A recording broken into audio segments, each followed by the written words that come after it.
back to my channel. It's Megan, and today I will be sharing all of my favorite holiday books with you. So these are books that I've read that have a holiday theme or I just feel like are cozy and good for the winter time. I do have 8 specifically to the holiday themed side, and then I have 3 for the winter cozy slash winter vibes.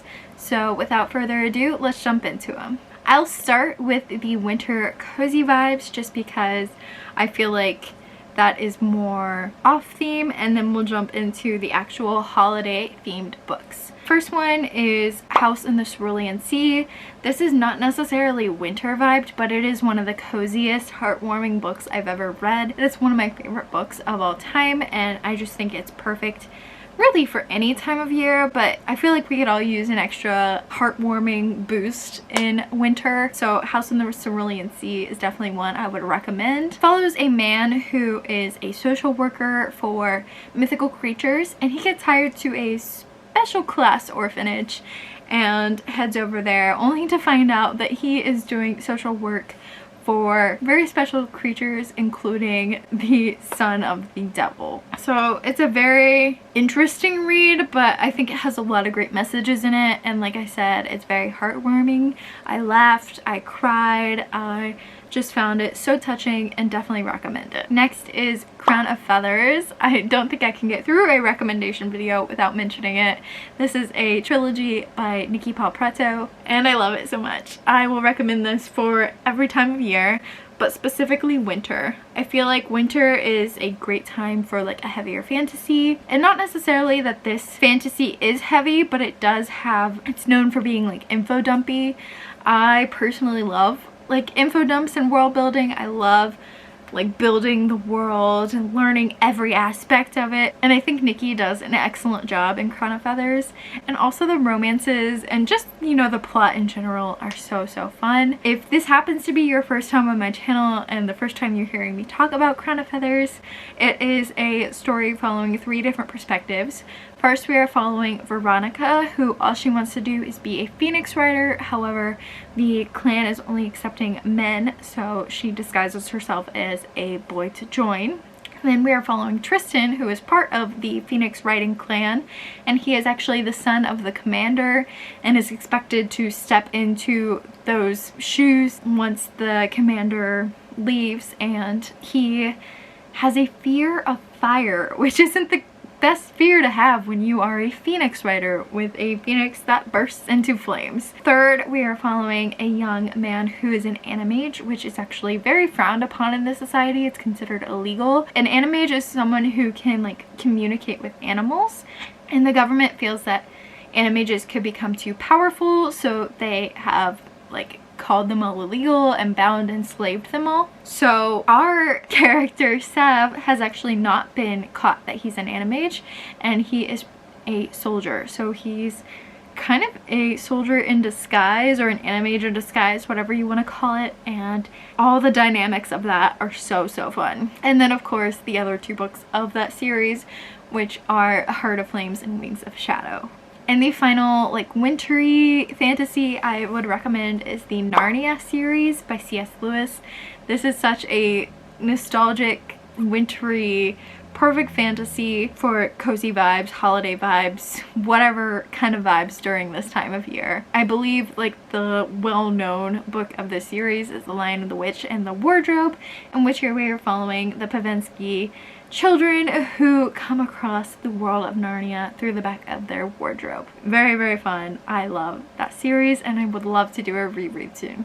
Now on to the more like holiday centric books. These are specifically a lot of contemporary romance here, so bear with me because I'm slowly getting into like this holiday read and trying to read more holiday books. I feel like there's not a lot of holiday fantasy out there, so holiday contemporary kind of goes in line with Hallmark movies. I think that's what that happens.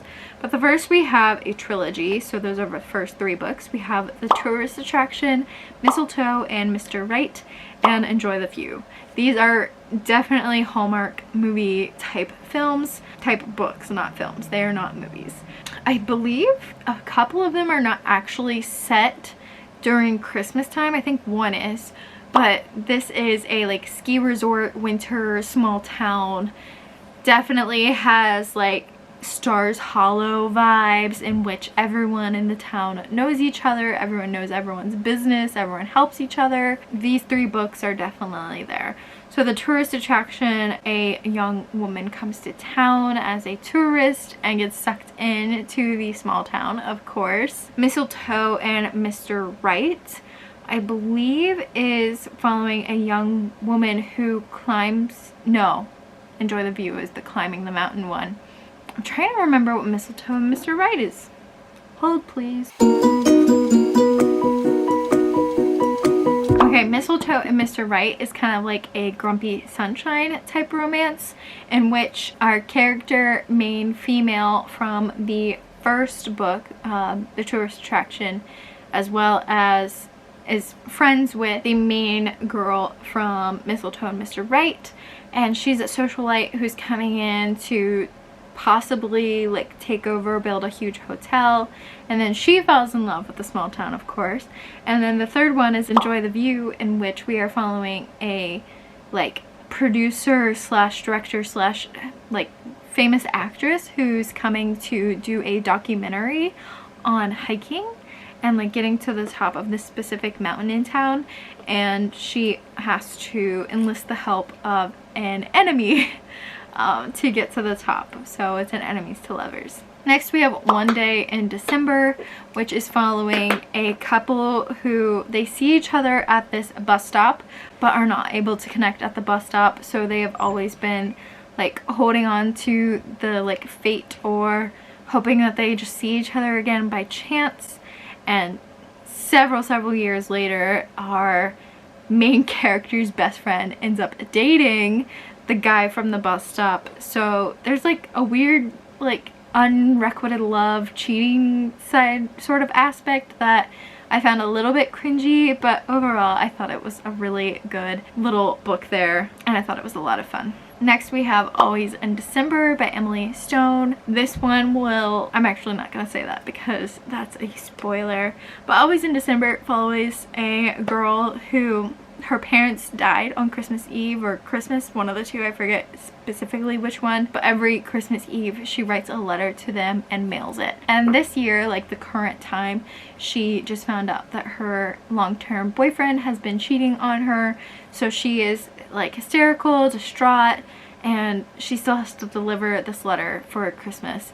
So she's riding her bike and not really paying attention and ends up running over a stranger who happens to be in town, and his flight gets delayed, so she shows him around town and they just become really good friends and then lovers, and that's all I'm gonna say about it. And then One Less Gift is also by Emily Stone, in which we are following a young girl who falls in love with her brother's best friend, and it's a second chance romance. And that's also all I'm going to say about that one, because if I speak on any more on either of those, I will give away huge spoilers. And then the last like contemporary romance that's not really, it's kind of a romance but more focused on like the small town aspect, is The Santa Suit. It is one of my favorite Christmas books of all time. I gave it to my mom to read for Christmas, so I'm really excited to see what her thoughts on it are. But it follows a young woman who just recently went through a divorce, and she moves to a small town and trying to be independent. When she moves into this house, she finds out that she moved into the house of like the Christmas fanatics of this small town, but she doesn't really want to celebrate Christmas, so she keeps like declining and saying no to like putting up the lights or Santa or hot cocoa or like things like that. And when she's cleaning out one of the closets, she finds an old Santa suit with a letter in it from a young girl who just wants her father to come home for Christmas from the army. And it's this really sweet like mystery romance in which we're following this woman trying to figure out who this little girl was, because it's been like 50-60 years since this letter, so she's hoping that the woman is still alive and she wants to track down this woman and find out the story. And it's just got a really sweet tie-in and ending. And then finally is Little Women. I had to throw this one in there. It does feature Christmas, so it counts, and it's a beautiful winter read. I love Little Women. It follows 4 sisters and their lives together, and I just get emotional talking about it, so I'm gonna end there. But those are my favorite holiday books. Let me know what your favorite holiday books are down below, and I'll see you tomorrow for the 12 Days of Christmas book tag. Bye friends!